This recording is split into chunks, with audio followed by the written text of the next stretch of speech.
e con l'arcivescovo di Atene, come pure la celebrazione di una messa al confine tra Messico e gli Stati Uniti in occasione del suo viaggio in Messico. Dei suoi 47 faticosi viaggi apostolici resterà nella storia in modo particolare quello in Iraq nel 2021, compiuto sfidando ogni rischio in quel momento. Quella difficile visita apostolica è stata un balsamo sulle ferite aperte della popolazione irachena che tanto aveva sofferto per l'opera disumana dell'ISIS. È stato questo un viaggio importante anche per il dialogo interreligioso. Vatican பேராலயத்தில் Pope பிரான்சிஸின் உடலுக்கு இறுதி அஞ்சலி செலுத்தப்பட்டு வருகிறது. அங்கே சிறப்பு திருப்பலி நடைபெற்று வரும் காட்சிகளை பார்க்கிறோம். தமிழ்நாடு சிறுபான்மையினர் ஆணைய தலைவர் ஃபாதர் திரு ஜோ அருண் நம்மோடு இணைந்திருக்கிறார். தொடர்ந்து பல்வேறு விஷயங்கள் குறித்து நாம் அவரிடம் பேசி வருகிறோம். இப்போ போப் ஒருவருடைய மறைவுக்கு பின்பாக அடுத்த போப் யார் அப்படின்ற ஒரு கேள்வி இயல்பாகவே எழும்.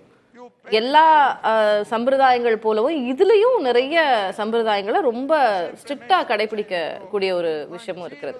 நீ அடுத்த போப் அப்படின்ற அடிப்படையில அந்த பதவிக்கு யாரெல்லாம் இருப்பார்கள்? அடுத்து கார்டினலாக இருக்கிறவங்க போப்பா அடுத்து பதவி ஏற்கப்பட வாய்ப்பு இருக்கு. இப்போ இந்த லிஸ்ட்ல யாரு நீ அடுத்த எதிர்பார்ப்புல இருக்கிறாங்க ஃபாதர்? அதே போல அவங்கள தேர்வு செய்வதற்கான நடைமுறை என்ன? முதல்ல அவர் இறந்த உடனேயே எல்லாருக்கும் இறந்தது ஒரு துக்கத்தை ஏற்படுத்தினாலும் கூட உடனே எல்லாரும் அங்கலாய்ப்பு வந்தது. அடுத்த யார் என்பதை இம்மீடியட்டாவே அதை திங்க் பண்ணிட்டாங்க. உடனேயே அவரது அடுத்த போப்பு யாராக இருக்கும் என்பது மறுக்க முடியாது. ஏனென்றால் இவர் எடுத்து சென்ற அந்த முற்போக்கு சிந்தனை, முதலாளித்துவத்துக்கு எதிரான சிந்தனை, நுகர்வு கலை, இதுக்கு அடுத்து யார் வருவா அப்படிங்கிற ஒரு எதிர்பார்ப்பு எல்லா இடத்துல இருக்கு. இந்த நடைமுறை என்பதை அதற்கு முன்னால் சரி நடைமுறையே சொல்லலாமே, நடைமுறை எப்படி இருக்கும் அப்படின்னு. ஆல்ரெடி இப்போவே நீங்கள் அவர் இருந்து விட்டாலும் இந்த காலேஜ் ஆஃப் கார்டினல்ஸ் அவர்கள் எல்லோரும் கூடிவிட்டார். ஏன்னா அந்த காலேஜ் ஆஃப் கார்டினல்ஸினுடைய டீன் தான் இப்பொழுது நிர்வகிக்கிறார். இப்போ நான் திருச்சபையினுடைய இப்போ இன்னைக்கு உள்ள ஒரு கடிதம் எழுதணும்னா அந்த காலேஜ் ஆஃப் கார்டினல்ஸுடைய டீன் தான் இருப்பார். அந்த கார்டினல் தான் வழிநடத்துறார். அடுத்த போப் வரும் வரை அவங்க தான் அதுக்கு பொறுப்பு. இதற்கு பிறகு 9 நாள் துக்க நாளாக அனுசரிக்கப்படும். 9 நாள் முடிந்து 20 நாட்களுக்குள் இந்த 20 நாட்களுக்குள் காலேஜ் ஆஃப் கார்டினல்ஸ் கூடுவார்கள். அந்த சிஸ்டின் சாப்பலுக்கு உள்ளே போவார்கள். போன உடனே கதவுகள் எல்லாம் சீல் வைக்கப்படும். அதற்கு பிறகு அவர்கள் தேர்ந்தெடுத்து விட்டுத்தான் வெளியே வர முடியும். யாரும் உள்ளே போக முடியாது, உள்ளிருந்து வெளியே வர முடியாது. கால நிர்ணயம் அப்படின்னு ஏதாவது இருக்காது? அது கால நிர்ணயம் என்று இல்லை. குறைந்தபட்சம் 3-4 வாரங்களுக்கு எடுக்க வேண்டும். இது 4 மாதங்கள் கூட போகலாம்.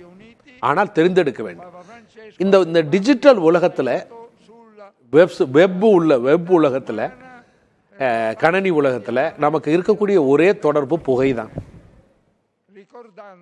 இப்ப அவங்க தேர்ந்தெடுத்து விட்டால் வெள்ளை புகை மேலே வரும், தேர்ந்தெடுக்கவில்லை என்று சொன்னால் கருப்பு புகை வரும். இந்த டிஜிட்டல் கம்யூனிகேஷன் இதுதான், விசுவல் கம்யூனிகேஷன். இது அவங்க காலங்காலமா கடைபிடிச்சிட்டு வராங்க. இப்போ அதே நடைமுறை. 266th போப், 266வது போப். எல்லா போப்பு திருத்தந்தைகளும் இப்படித்தான் தேர்ந்தெடுக்கப்படும். உள்ளே அவர்கள் இருக்கக்கூடிய 252 கார்டினல்கள் இருக்கிறார்கள். இவர்களில் 138 பேர் தகுதி உள்ளவர்கள். இதில் 108-111 பேர், 108 பேர் என்று சொல்லலாம். இவர்கள் 108 பேர் போப் பிரான்சிஸ் நியமிக்கப்பட்டவர், அவரால் நியமிக்கப்பட்டவர்கள். அப்படிங்கிற முதல்ல இப்போ எதிர்பார்க்கக்கூடிய அப்படின்னு பலவரா சொல்லப்படுகிற 4 பேரை சொல்லுகிறார்கள். ஒருத்தர் மேத்யூ ஜுப்பி என்பவர். அவர் ஒரு புரோகிரசிவ் இட்டாலியன் கார்டினல். ஏன்னா அவரும் இவரால் தான் நியமிக்கப்பட்டவர் இருக்கலாம்.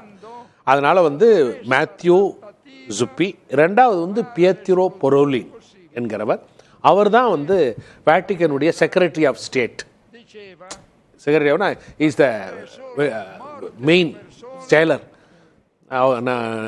சீஃப் செக்ரட்டரி மாதிரி, தலைமைச் செயலர் மாதிரி. இந்த லாஸ்ட் வந்து டாக்லே, பிலிப்பீன்ஸ். அவர் வந்து ப்ரொமோஷன் ஆஃப் ஃபெய்த், அந்த திருச்சபையினுடைய கொள்கைகளை, சமய கொள்கைகளை பரப்புகிற, சமய கொள்கைகளை பாதுகாக்கிற ஒரு தலைவராக இருக்கிறார் லூயி ஆண்டனியோ டாக்லே. இவர்களைத்தான் சொல்லுகிறார்கள். வழக்கம் போல இவர்கள் தான் வருவார்கள் என்று சொல்வார்கள். ஆனால் இது வந்து ஒரு டிசர்ன்மெண்ட் தான். டிசர்ன்மெண்ட்னா ஹோலி ஸ்பிரிட் என்று சொல்லுவாங்க.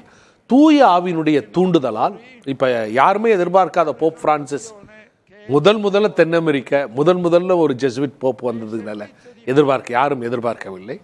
அதுபோல யாரும் இந்த 4 பேரை தாண்டி 6 நாள் வரலாம். தூயாவினுடைய தூண்டுதலால் யாராவது ஒருவர் தேர்ந்தெடுக்க இவங்க தான் அப்படின்னு எப்படி தெரிவு செய்வாங்க? தெரிவு செய்யறது 4 பேர் இருக்கிறாங்க. இதை தாண்டியும் ஒருவர் போப்பாக வரலாம் அப்படின்னா, அப்ப அந்த இருக்கக்கூடிய 266 கார்டினல்களா இல்ல வேற ஏதாவது உலக தலைவர்கள் அவர்களுடைய முடிவும் அதுல ஏதாவது ஏற்றுக்கொள்ளப்படுமா?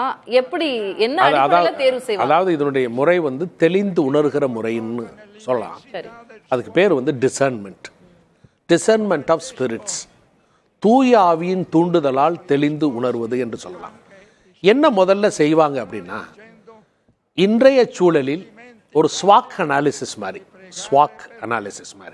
ஸ்ட்ரென்த்ஸ், வீக்னஸஸ், சேலஞ்சஸ், த்ரெட்னு சொல்லாமல் சேலஞ்சஸ் சொல்கிறேன். அதில் என்ன சொல்லுவாங்கன்னா, இன்றைக்கு அகில உலகத்தில் இருக்கக்கூடிய பிரச்சனைகள் என்ன, இன்றைக்கு கத்தோலிக்க திருச்சபை சந்திக்கிற சவால்கள் என்ன, இன்றைய கத்தோலிக்க திருச்சபையினுடைய பலம் என்ன, பலவீனம் என்ன, இதை பற்றிய ஒரு அறிக்கை, மெடிடேஷன் சொல்லுவாங்க. அதை முதல்ல ஒருத்தர் கொடுப்பார். 3-4 மெடிடேஷன் இருக்கும். இதையெல்லாம் அவங்க கோத்துரு பண்ணுவாங்க. முதல்ல ப்ரிப்பேர் பண்ணுவாங்க எல்லாத்தையும். இதுக்கு பேர் வந்து டிஸ்போசிஷன்ஸ் சொல்லுவோம். You are dispose to making decision, உங்களையே தயாரித்துக் கொள்வது. அப்ப இந்த நேரத்தில், இந்த சவால்கள் இருக்கிற சூழ்நிலையில் இப்படிப்பட்ட பலம் கொண்ட, பலவீனம் கொண்ட, வாய்ப்புகள் உள்ள ஒரு திருச்சபைக்கு யார் வழி நடத்த முடியும்?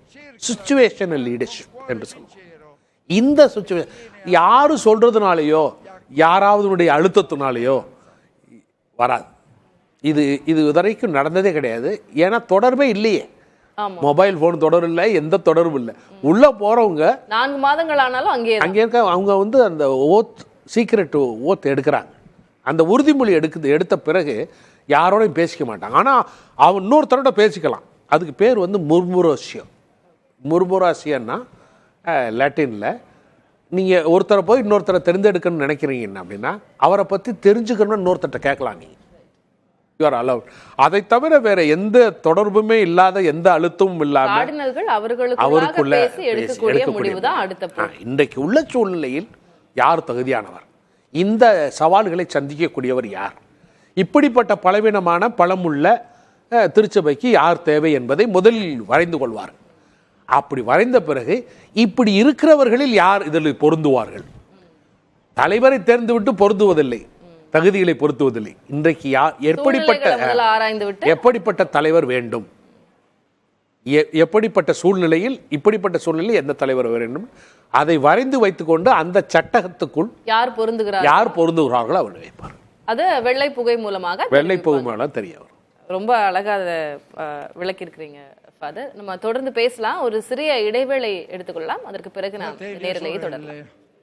Preghiamo Dio nostro Padre che oggi ci ha riuniti per celebrare il mistero pasquale del suo Figlio unigenito nelle esequie del pastore della Chiesa universale, perché lo accolga nella sua eterna pace e gioia e trasmisca ogni bene alla Chiesa e al mondo.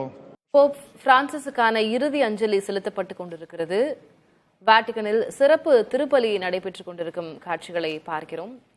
தொடர்ந்து இது குறித்து நாம் சிறப்பு நேரலையிலும் விருந்தினர்களோடு பேசிக் கொண்டிருக்கிறோம். அந்த வகையில் father Williams இணைந்திருக்கிறார். Father Williams, தற்போது ஒரு சிறப்பு திருப்பலி நடைபெறுகிறது. ஒரு போப்பினுடைய இறுதிச் சடங்குல எவ்வளவு இது மாதிரி பிரேயர்ஸ் நடைபெறும்? இப்போ நடக்கக்கூடிய காட்சி என்ன, அது குறித்து விளக்குங்க.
மாற்றங்களின் நாயகன் என்று போற்றப்படும் போப் பிரான்சிஸுக்கான இறுதி மரியாதை செலுத்தப்பட்டுக் கொண்டிருக்கிறது. இன்னும் சற்று நேரத்தில் அவருடைய உடல் நல்லடக்கம் செய்யப்பட இருக்கிறது. உலக தலைவர்கள் இணைந்து தங்களது பிரியாவிடை அளித்துக் கொண்டிருக்கிறார்கள் போப் பிரான்சிஸுக்கு. ஃபாதர் ஜோரன், இதுல திரு போப் பிரான்சிஸ் அவர் போப்பா மாறியதற்கான நிறைய அவருடைய பயணம் பத்தி பேச நேர்ந்தது.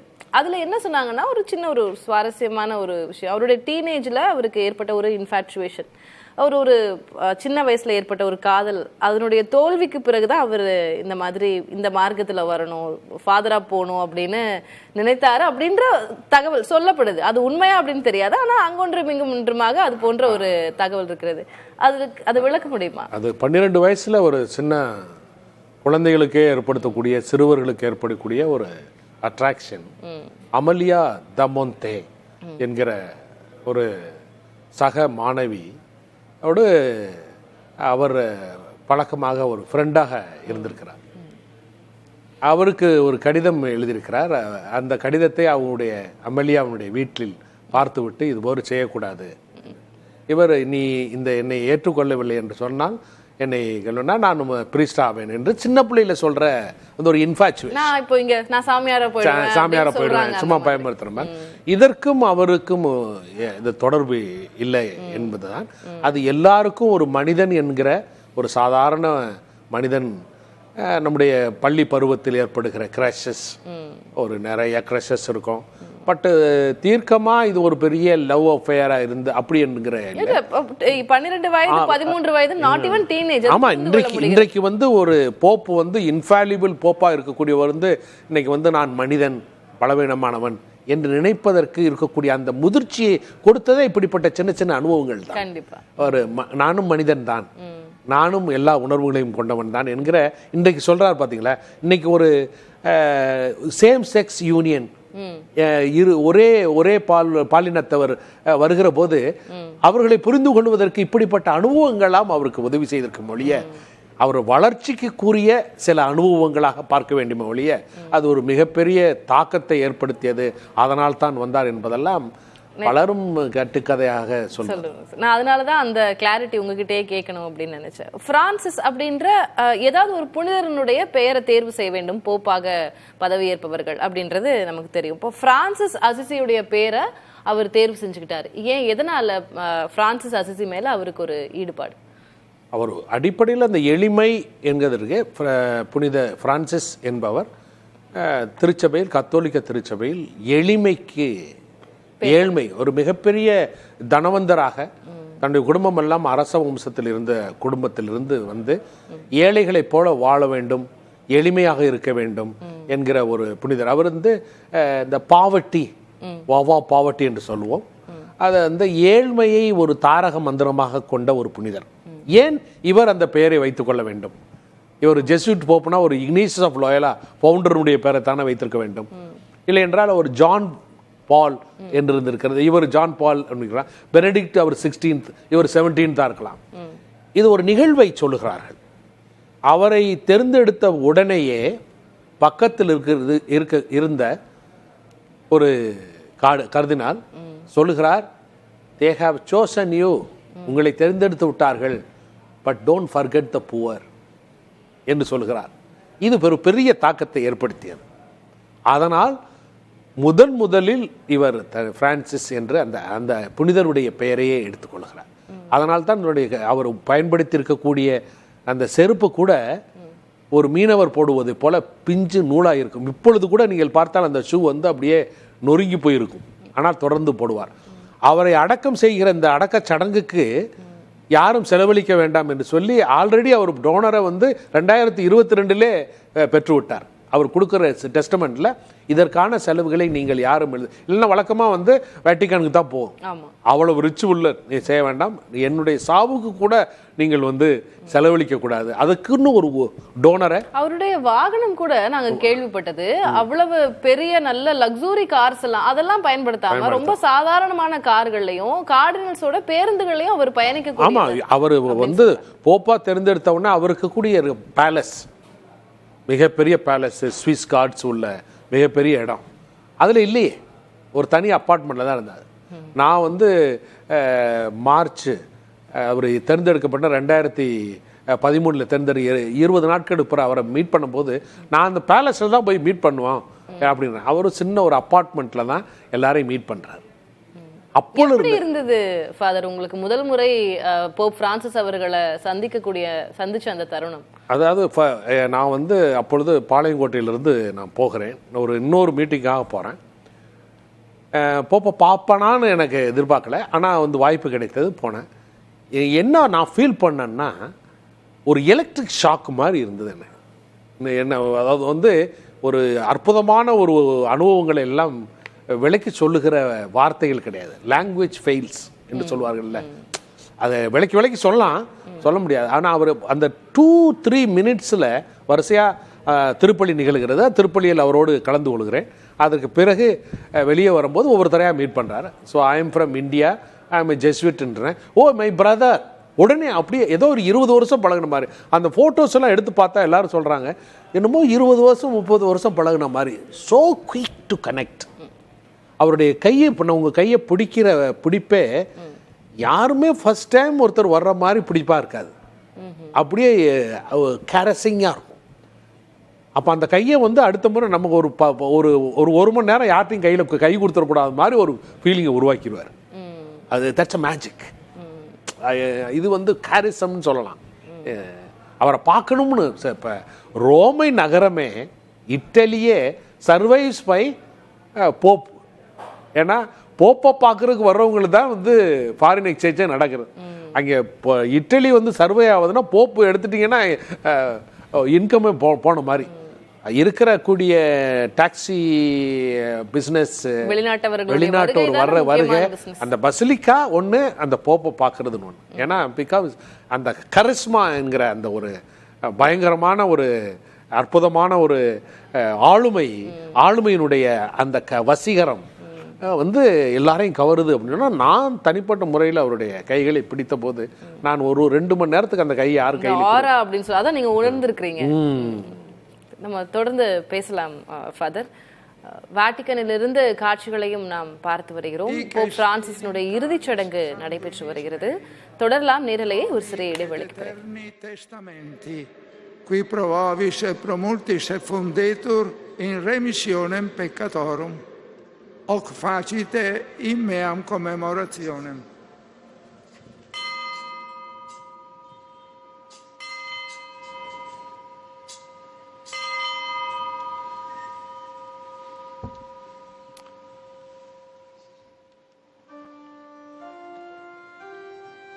Mysterium Fidei.